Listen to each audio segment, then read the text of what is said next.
Reasons for Scotland to declare independence. The Stone of Scone, or the Stone of Destiny as it's known, was used as a coronation stone for the kings of Scotland until the 13th century, when Edward Longshanks of Highlander fame took that bitch as spoils of war. Decided, if it's good enough for the Scots, it's good enough for me. Forever. It wasn't until 1996 that the stone was finally returned to Scotland. It was on the condition that the stone would be returned back to England should there be a coronation for any future royals. Scotland actually was independent for quite some time. In 1314, they gained independence when Robert the Bruce defeated the English army in the Battle of Bannockburn. Scotland actually remained independent until the signing of the Acts of Union in 1707, that would remain in effect until 1996.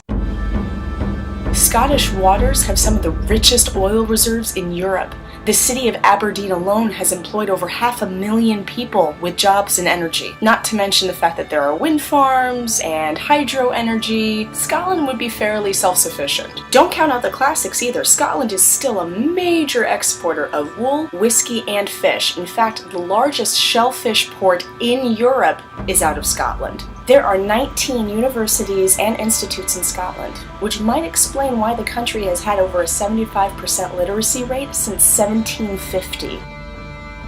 The largest Buddhist temple in Europe is in Galway.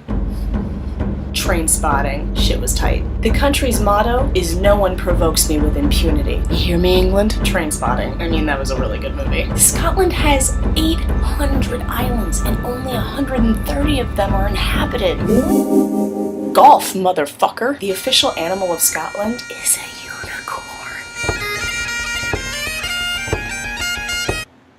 Inventions by Scots. The raincoat was invented in 1824 by Charles Mackintosh. Now, why would you need a raincoat in Scotland? You like penicillin? You can thank Scotsman Alexander Fleming, who invented it in 1928. Scotland has the highest proportion of redheads in their population at 13%, with 40% carrying the gene.